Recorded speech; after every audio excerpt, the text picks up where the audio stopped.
बहुत सारे लोगों को लगता है कि ईरान को अमेरिका रातों रात खत्म कर देगा और अमेरिका के पास न्यूक्लियर वेपन है, चाहे तो 24 घंटे के अंदर ईरान को खत्म कर दे। देखो ये दिन में सपने देखना जैसा है, कभी कभी थोड़ा पढ़ लिया करो। देखो ईरान इराक के जैसा प्लेन नहीं है।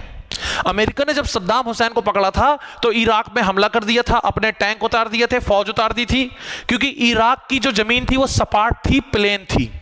लेकिन जो ईरान है इसमें पहाड़ी इलाका है। ईरान के पहाड़ इतने खतरनाक है कि अमेरिका की फौज 1 महीने तक अगर बम गिराती रहेगी तब भी इनकी चट्टानों का कुछ नहीं कर पाएगी। क्यों नहीं कर पाएगी? क्योंकि ईरान की ज्योग्राफी, भूगोल ही ऐसा है। ईरान के पास लंबी दूरी वाली मिसाइलें हैं। अगर ईरान चाहेगा तो अमेरिका के जितने समर्थित देश हैं खत्म कर देगा। ईरान अगर चाहेगा तो अपनी इन मिसाइलों के जरिए 24 घंटे के अंदर इजराइल को खत्म कर सकता है। इसके अलावा ड्रोन से अटैक कर सकता है, स्ट्रेट ऑफ हार्मुज को ब्लॉक कर सकता है। इसके पास क्षेत्रीय सहयोगी समूह हैं, हिजबुल्लाह, हूती, जिनके पास मिसाइल का बहुत बड़ा जखीरा है। इसके पास इराक और सीरिया की फौज का समर्थन है।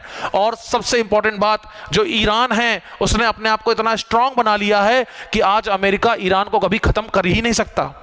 अब बात करते हैं इसके इतिहास के बारे में। देखो ईरान जो है ना, 1979 में इनमें इस्लामिक क्रांति होती है और आयतुल्लाह खुमैनी जो है पद में आते हैं, और जिसके स्टूडेंट आयतुल्लाह खामेनेई, जिनका अभी जो है देहांत हो गया है, अमेरिका वालों ने अटैक कर दिया था। ईरान में जब यह क्रांति होती है तो 1980 से 1988 8 साल तक ईरान लड़ाई लड़ता है इराक से। इसमें इराक की कोई दुश्मनी नहीं है, अमेरिका ने उकसाया था लड़ाई लड़ने के लिए। अमेरिका की सह पर इनकी लड़ाई होती है और 8 साल लड़ाई लड़ने के बाद खामनेई समझ जाते हैं कि बेटा अगर ऐसा ही चलता रहा तो हम जी नहीं पाएंगे, ये अमेरिका और इजराइल वाले हमें जीने नहीं देंगे। तो इसलिए दुनिया का सबसे बड़ा ड्रोन और मिसाइल का जखीरा बनाता है ईरान। आज ईरान के पास इतने बड़े बड़े हथियार हैं जमीन के अंदर कि सिटी की सिटी बनी है। दिल्ली जैसा जितना बड़ा शहर है इतना तो खाली इसके पास जमीन के अंदर मिसाइल और ड्रोन का जखीरा है, शहरों के फॉर्म में। जमीन के अंदर इसने शहर बना रखे हैं। ये जो B2 बॉम्बर्स अमेरिका कहता है मैं हमला कर देता हूं, इनका कुछ भी नहीं कर पाएगा। B2 नहीं, B2000 बॉम्बर आ जाए कुछ नहीं कर पाएगा, क्योंकि चट्टाने, इनका भूगोल इतना खतरनाक है कि ईरान का कुछ बिगाड़ नहीं पाएगा।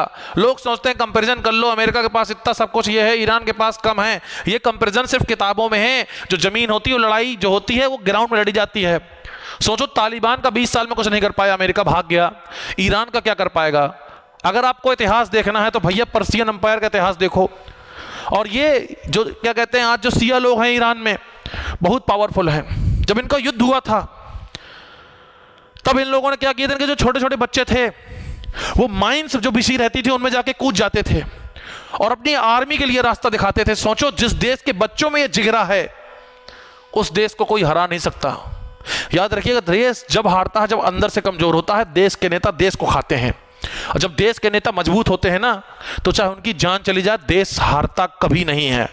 और जो लोग सोचते हैं कि ईरान हार जाएगा, ये लोग मूर्ख हैं। ऐसे लोगों को वीडियो शेयर करके बता देना। For more subscribe